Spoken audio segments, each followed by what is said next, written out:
Gold, trusted gold buyers. మీరు తాకట్టు పెట్టిన బంగారాన్ని విడిపించి ఈ రోజు ఉన్న మార్కెట్ ధరకు కొనబడను.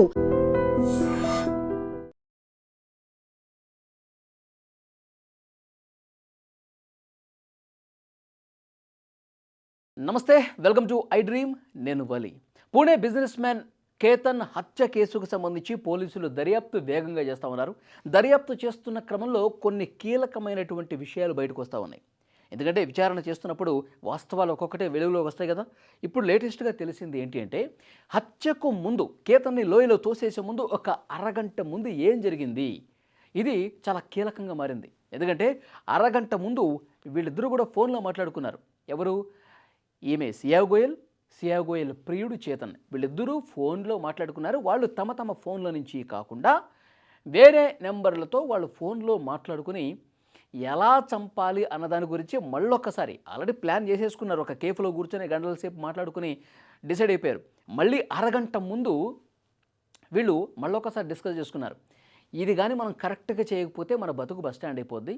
కాబట్టి చాలా క్లియర్గా పకడ్బందీగా కేతన్ ఒక్కసారి మనం తోస్తే ఇంకా అతను చనిపోయే ఉండాలి. లేదు ఏమాత్రం మిస్టేక్ జరిగినా, ఏమాత్రం నువ్వు తొయ్యలేకపోయినా, నీ అటెంప్ట్ అతనికి తెలిసినా మొత్తం మన కథ మొత్తం బయటకు వస్తుంది. మనం జైలు పాలైపోతాం. అతను ఒకవేళ పడిపోయి బతికినా సరే మనకి ఇబ్బంది అవుతుంది. కాబట్టి మనం చాలా జాగ్రత్తగా ఎత్తైన ప్రాంతం ఎక్కడ ఉంది అక్కడి వరకు నువ్వు తీసుకెళ్ళాలి. ఎత్తైన ప్రాంతం దగ్గరికి తీసుకెళ్ళి ఆ లోయ దగ్గర అక్కడ అక్కడ అక్కడ ఫొటోస్ బాగా వస్తాయి, అక్కడ సీనరీ బాగుంటుంది, ఇక్కడ నిలబడితే చాలా అద్భుతంగా ఉంటుందని చెప్పి ఏదో ఒకటి నువ్వు నమ్మిస్తావో ఇంకోటి చేస్తావో చేసి అక్కడ ఆ కరెక్ట్ ఆ పాయింట్ వ్యూ పాయింట్ దగ్గరికి తీసుకెళ్ళి నిలబెట్టి అప్పుడు నాకు సంకేతం ఇవ్వు. అప్పుడు ఏమైనా సంకేతం ఇవ్వాలంటే ముందే వీళ్ళు మాట్లాడుకున్నారు. ఏం మాట్లాడుకున్నారు? అతను కరెక్ట్గా ఆ అంచు వరకు తీసుకెళ్ళిన తర్వాత నువ్వు షూ సరి చేసుకుంటున్నట్టు, లేకపోతే నేల మీద కూర్చొని వాటర్ తాగుతున్నట్టు ఇట్లా నాకు ఒక ఇండికేషన్ ఇవ్వు. అప్పుడు నేను వెంటనే వచ్చేసి మన పని మనం మొదలు పెట్టేద్దాం. ఇది వాళ్ళు అనుకున్నది. ఎందుకంటే ఇప్పుడు ఒక సిగ్నల్ తెలియాలి.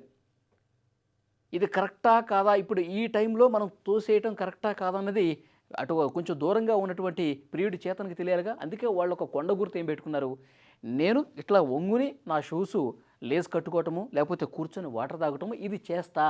ఇది చేసినప్పుడు నువ్వు పరుగున ఒక్కసారిగా వచ్చేసి అతన్ని తోసేయి, ఇద్దరం కలిసి తోసేద్దాం. ఇట్లా వాళ్ళు ఫోన్లో కాన్వర్జేషన్ మాట్లాడుకున్నారండి. ఆ ఇండికేషన్ కోసం చూడండి. అంటే ఒక మర్డర్ని ప్లాన్ చేయడానికి ఎంత దుర్మార్గంగా వాళ్ళు ప్లాన్ చేశారు. ఒక ప్రాణం తీయటానికి ఎంత న్యాగ్గా, ఎంత తెలివిగా మనం బిహేవ్ చేస్తున్నాం అనేది వాళ్ళ మాటలో బట్టి అర్థమవుతుంది. ఇంకొక విషయం ఏంటంటే, ఇతను ఈ ప్రియుడు ఉన్నాడు కదా చేతన్, అతను 90 కిలోమీటర్లు బైక్లో వచ్చాడండి. ఎందుకంటే ఇప్పుడు రోడ్డు మార్గంలో కారులో వచ్చాడనుకోండి, టోల్ గేట్స్ అన్నీ ఉంటాయి, అక్కడ సీసీ కెమెరాలు ఉంటాయి, కనిపెట్టేస్తాం, దొరికిపోతాం అన్న ఉద్దేశంతో అతను సీసీ కెమెరాలు లేని వైపు, టోల్ గేట్స్ ఏమీ లేని వైపు, సీసీ కెమెరాస్ కంటపడకుండా 90 కిలోమీటర్లు బైక్ మీద డ్రైవ్ చేసుకుంటూ పూణే నుంచి ఆ లోహగఢ్ కోటకి వచ్చాడు. ఇదొకటి. ఇంకొకటి, ఈ ఫోన్ కాల్స్ దొరకకుండా ఏం చేశారు వీళ్ళు, ఒరిజినల్గా వీళ్ళు మాట్లాడుకున్న గతంలో కొన్ని నెలల ముందు మాట్లాడుకున్నవి కూడా డిలీట్ చేసేశారు.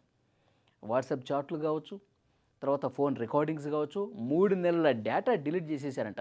అంటే పోలీసులు మనల్ని పట్టుకోలేరులే, అతను చనిపోయిన తర్వాత ఇన్వెస్టిగేషన్లో ఏ చిన్న ఆధారం దొరకదులే, మనం బాగా తెలివైనటువంటి వాళ్ళం అని భావించి వాళ్ళ యొక్క డేటా మొత్తం డిలీట్ చేసేసారంట. ఎంత దుర్మార్గం చూడండి.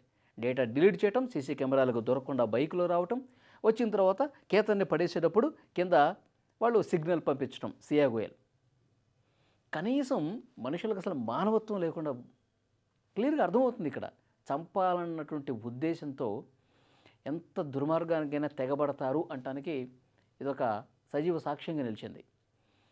ఇప్పుడు ఇన్వెస్టిగేషన్లో ఇంకా తెలుస్తున్నటువంటి కొత్త విషయాలు అంటే తెలుసా, ₹1 కోటి తీసుకుందంటండి.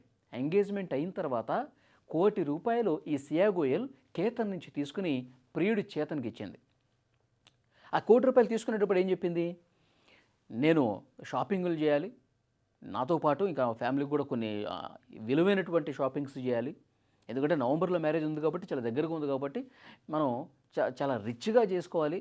పెళ్ళి అనేది జీవితంలో ఒకేసారి ఒక మధురమైనటువంటి జ్ఞాపకం కాబట్టి మనం కొంచెం అద్భుతంగా ప్లాన్ చేసుకోవాలని చెప్పి ఆ ప్లాన్ గురించి ఆ మొత్తం చెప్తే, సరే నీ ఇష్టం, నువ్వంటే నాకు చాలా ఇష్టం, నువ్వంటే నాకు చాలా ప్రాణం, ₹1 కోటి అంటే 2 కోట్లైనా ఇస్తా, ఇప్పుడు ఎంత కావాలి చెప్పు, ₹1,00,00,000 కదా ఇచ్చేస్తున్నా అని చెప్పి ₹1,00,00,000 ఇచ్చేసాడు.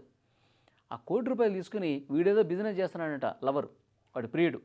ఆ బిజినెస్ కోసం సపోర్ట్ కోసం ఈ ₹1,00,00,000 ఈమె షాపింగ్ చేయలేదు, దాన్ని బొంద చేయాల, తీసుకెళ్ళి ప్రియుడికి ఇచ్చేసింది. వాడు ఖర్చులేవో వాడు చేసుకున్నాడు. ₹1,00,00,000 అండి, అడగగానే ₹1,00,00,000 ఇచ్చాడు. ఇప్పటికే చాలామందికి తెలుసు 17 కోట్ల రూపాయలతో అక్కడ ఉదయపూర్ ప్యాలెస్ దగ్గర వీళ్ళ పెళ్లికి సంబంధించి 17 కోట్లతో ఒక పెద్ద రాజభవనం లాంటిది బుక్ చేశారు పెళ్లి కోసం. అంటే బంధుమిత్రులందరినీ పిలిచి గ్రాండ్గా చేసుకోవడానికి కేతన్ ఫ్యామిలీ 17 కోట్లు ఖర్చు పెట్టి అక్కడ ఒక రాజభవన్ని తీసుకుంది, ఒక ప్యాలెస్ని తీసుకుంది పెళ్లి కోసం. 2 చార్టెడ్ ఫ్లైట్స్ అండి, ఇక్కడ తెలిసిన ఫ్రెండ్స్ని కావచ్చు ఫ్యామిలీ మెంబర్స్ని తీసుకెళ్ళటానికి 2 చార్టెడ్ ఫ్లైట్స్ బుక్ చేశారు ఆల్రెడీ. నవంబర్లో జరిగే అద్భుతమైన పెళ్లి చేసుకుందాన్న ఉద్దేశంతో. కానీ ఎన్ని కలలు పెట్టుకున్నాడండి ఆ కేతన్ అనేటువంటి వ్యక్తి.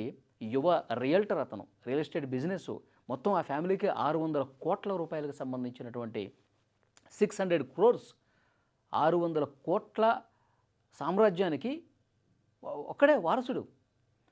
అలాంటి మంచి వ్యక్తిని సరే డబ్బులు అవన్నీ పక్కన పెట్టండి, కానీ ఏ పాపం ఎరుగనటువంటి ఒక అమాయకుడు కదా, నువ్వే జీవితం, నువ్వే సర్వస్వం, నువ్వు ఏది కావాలంటే అది ఇస్తాను. అంతకుముందు పాత వీడియోలు కూడా బయటకు వస్తున్నాయి. అది ఎన్నో సర్ప్రైజ్ గిఫ్ట్లు, ఎంతో ప్రేమ చూపిస్తూ, ఎంతో అభిమానం చూపిస్తూ అతను మాట్లాడినటువంటి మాటలు, వాళ్ళు దిగిన ఫోటోలు, ఆ వీడియోలన్నీ చూస్తుంటే నిజంగా ఇలాంటి వాడిని అసలు ఎలా చంపబుద్ధి అయింది ఈమెకి అని చెప్పి అనిపిస్తూ ఉంటుంది. పోలీసుల ఇన్వెస్టిగేషన్లో ఏం చెప్తుంది, ఆయన విగ్గు పెట్టుకున్నాడు, నాకు అసలు నచ్చలేదు, కొంచెం నత్తిగా మాట్లాడతాడు. ఇవన్నీ నువ్వు ముందే చెప్పాల్సింది కదా, అసలు నువ్వు కేతన్కే చెప్పాల్సింది కదా. ఈ పెళ్లి నాకు ఇష్టం లేదు, నేను పెళ్లి చేసుకోను, నాకు ఆల్రెడీ బాయ్ ఫ్రెండ్ ఉన్నాడని మీ ఇంట్లో చెప్పడానికి నువ్వు భయం అయితే, మీ ఇంట్లో వాళ్ళు ఎక్కడ నేను తిడతారు కొడతారనే ఆ భయం నీలో ఉంటే కేతన్కే చెప్పేయాల్సింది నాకు ఈ పెళ్లి ఇష్టం లేదని. నాకు ఇంట్లో చెప్పడం కంటే కేతన్ని చంపేయటమే చాలా ఈజీ అనిపించిందని పోలీసుల ముందు చెప్తుంది. ఎంత దుర్మార్గురాలండి. సో కాబట్టి పోలీసులు చాలా సీరియస్గా ఇన్వెస్టిగేట్ చేస్తూ ఉన్నారు, అన్ని కోణాల్లో దర్యాప్తు చేస్తూ ఉన్నారు. ఈ చేతన్ అనేవాడిని అలాగే ఈ సియా గోయల్ని జీవితాంతం జైల్లో మగ్గాలి. ఎందుకంటే ఒక కుటుంబాన్ని పూర్తిగా శోకంలో ముంచేశారు. ఆ తల్లిదండ్రులు నిజంగా ఎంత బాధపడుతున్నారు, ఎంత ఏడుస్తూ ఉన్నారు.